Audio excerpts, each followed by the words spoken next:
La cellule vient de cellula, un mot latin qui signifie petite chambre. C'est l'unité de base des êtres vivants. Sa taille est de quelques centièmes de millimètre. Elle a un noyau qui renferme la majorité de l'information génétique. Ce noyau est entouré de cytoplasme dans lequel se déroulent la plupart des réactions chimiques nécessaires à la vie humaine. La membrane des cellules myocardiques au repos est polarisée, avec une répartition des charges positives à la face externe de la membrane et des charges négatives à la face interne, de sorte que si l'on introduit une microélectrode à l'intérieur de la cellule en traversant la membrane, on retrouve une différence de potentiel de moins 90 millivolts. Cela définit le potentiel de repos.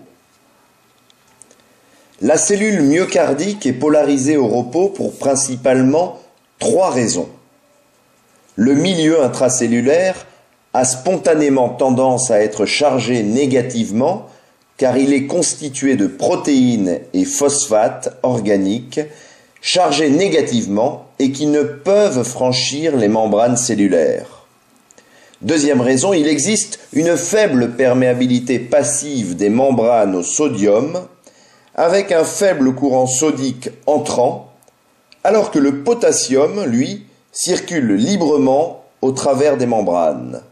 Enfin, la dernière raison, c'est surtout l'existence de pompes NAK-ATPase membranaires.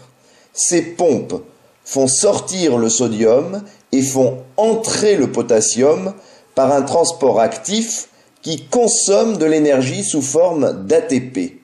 Elles luttent contre les gradients électrochimiques du sodium et du potassium. Ces pompes font sortir 3 ions sodium et entrer 2 ions potassium. Le compte n'y est donc pas sur le plan de l'électroneutralité. Venons-en au potentiel d'action. Et commençons donc par le potentiel d'action des cellules myocardiques. Le potentiel de repos, cette polarisation au repos, est instable en cas de stimulation électrique. Si le potentiel membranaire atteint un potentiel dit potentiel seuil, aux alentours de moins 70 millivolts, à l'occasion d'une stimulation électrique, il va se produire un cycle de dépolarisation suivi de repolarisation, dont voici la courbe, appelée courbe de potentiel d'action. Cette courbe comporte 4 phases. La phase 0, c'est la phase de dépolarisation rapide. Elle correspond à l'ouverture des canaux sodiques membranaires rapides, voltage dépendant, et à l'entrée massive de sodium dans les cellules de manière passive. L'entrée de sodium est tellement massive que le potentiel devient positif à l'intérieur de la cellule, c'est l'overshoot. Puis, la phase 1. C'est une courte phase de repolarisation rapide résultant de l'inactivation du courant sodique entrant par les canaux sodiques rapides. Ensuite, la phase 2, phase de repolarisation lente ou phase en plateau. Elle est due à l'entrée de calcium par l'ouverture des canaux calciques lents compensée par une petite sortie de potassium. Puis, la phase 3, phase de repolarisation rapide, correspond à la sortie massive de potassium. C'est la phase de repolarisation à proprement parler.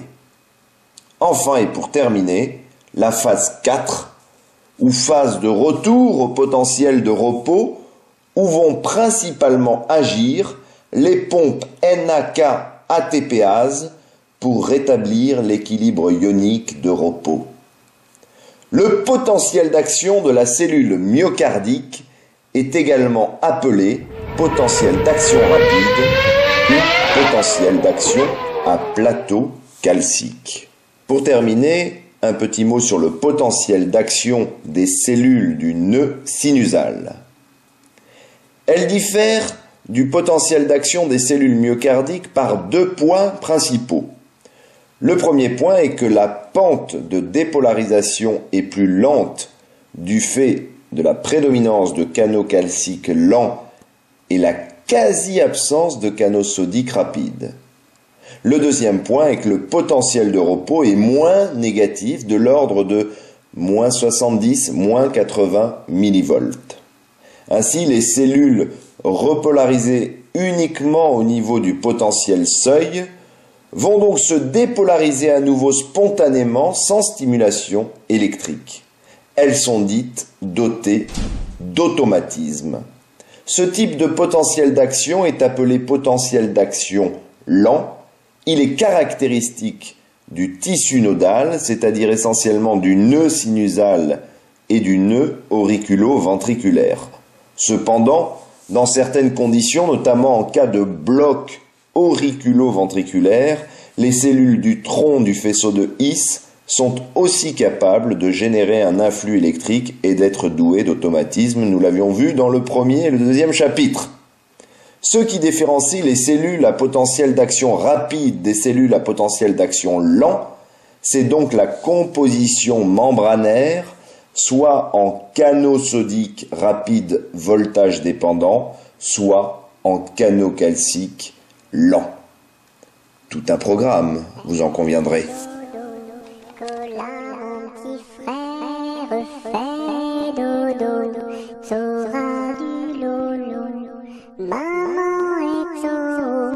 Qui fait du gâteau, papa est en bas, qui fait du chocolat, fais dodo, cola mon petit frère, fais dodo, t'auras du lolo.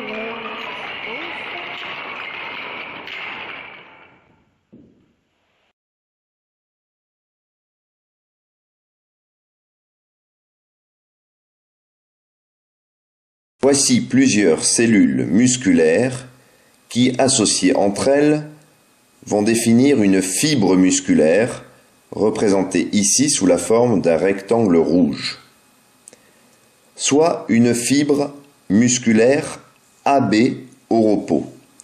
Il n'existe pas de différence de potentiel entre A et B. Les charges positives sont régulièrement réparties entre A et B.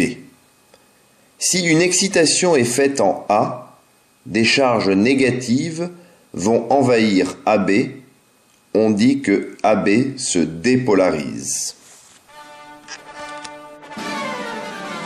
Attention, mesdames et messieurs, vous allez assister à la dépolarisation puis à la repolarisation d'une fibre myocardique.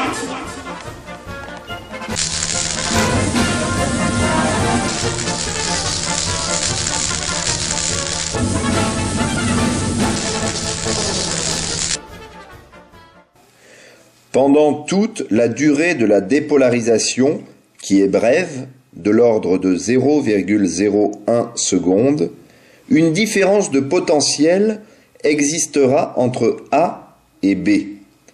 Ce, ouvrez les guillemets, courant de dépolarisation, fermez les guillemets, peut être représenté par un vecteur dirigé de A vers B, dont la tête sera constamment en zone positive et la queue en zone négative tant que durera la dépolarisation. Lorsque la dépolarisation est achevée, des charges positives vont envahir la fibre AB de A vers B. C'est la repolarisation qui aboutit à l'état d'équilibre initial. C'est un phénomène plus lent, de l'ordre de 0,01 seconde. Tout se passe cette fois-ci comme si le vecteur était orienté également de A vers B, avec cette fois-ci une tête négative et une queue positive. En résumé, deux vecteurs qui vont dans le même sens, de A vers B. Un vecteur de dépolarisation, ce qu'il faut retenir, c'est qu'il a une tête positive et une queue négative. Un vecteur de repolarisation qui a une tête, lui, négative et une queue positive. Si l'on dispose des électrodes exploratrices autour de AB et que l'on fait un enregistrement en fonction du temps, que se passe-t-il? Si l'on prend l'exemple de l'électrode B, eh bien, l'électrode B, elle voit arriver vers elle la tête positive du vecteur de dépolarisation. Et donc, elle va enregistrer une déflexion positive. A l'inverse, quand on prend l'électrode A, elle voit fuir la tête de dépolarisation qui est positive et en revanche, elle voit la queue qui est négative. Donc, elle va enregistrer une déflexion négative. L'amplitude des déflexions sera maximale dans l'axe de AB, qui est la direction du vecteur de dépolarisation, et plus faible en C ou E.